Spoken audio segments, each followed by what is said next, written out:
What's up, future dropouts and current debt slaves? Ever wonder how we got here? How we went from 9 guys studying Latin in a log cabin to millions of students majoring in interdisciplinary studies while drowning in student loans? Buckle up, because we're about to speedrun nearly 400 years of American higher education in the next 5 minutes. Our story kicks off way back in 1636. The Massachusetts Bay Colony founded a little place called Harvard. But plot twist, it wasn't for future lawyers or doctors. They desperately needed ministers who could read the Bible in its original languages, because apparently the English translations just weren't cutting it. For the next 140 years, college was basically just seminary school with extra steps. Sure, we got William and Mary in 1693 and Yale in 1701. But here's a fun fact for you. Yale was actually founded because some people thought Harvard was getting too liberal. Yes, Harvard. Too liberal in 1701. Let that sink in. By the time the American Revolution rolled around, we had a grand total of 9 colleges. Compare that to the more than 4,000 institutions we have today. After we kicked the British out, Americans went absolutely college crazy. We founded over 700 new colleges before the Civil War. That's like opening a brand new college every single month for 80 years straight. The catch?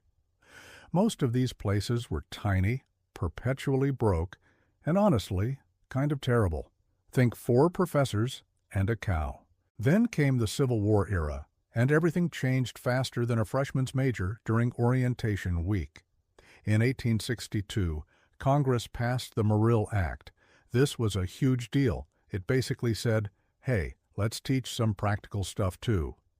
This act created the land-grant universities, which focused on useful things like agriculture and engineering. Suddenly, college wasn't just for the aspiring clergy. A few years later, in 1876, Johns Hopkins University showed up and completely reinvented the game. They introduced the German model of a research university, focusing heavily on graduate studies and groundbreaking research, not just teaching undergraduates. This was the birth of the American Research University as we know it. Fast forward to the Roaring '20s. This is when the modern idea of college life really began to take shape. We're talking big-time college football fraternities and the radical, mind-blowing idea that maybe, just maybe, women could handle calculus too.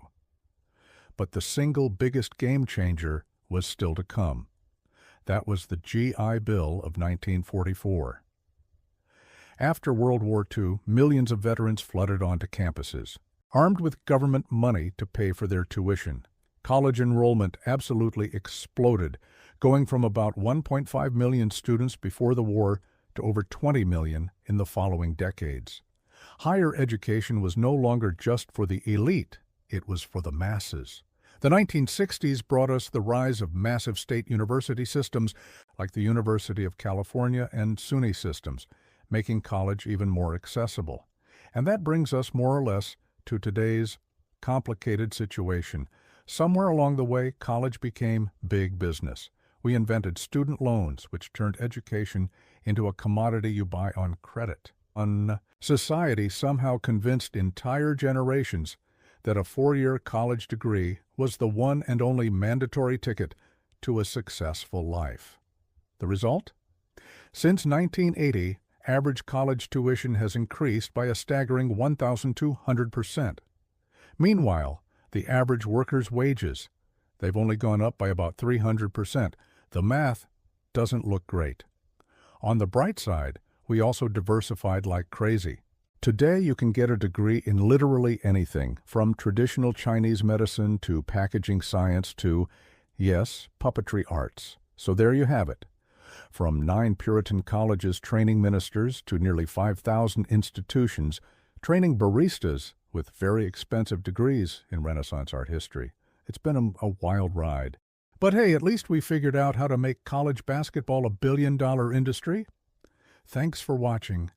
If you found this interesting, do me a favor and hit that like button, subscribe for more content, and let me know in the comments what you think about the state of college today. See you in the next one.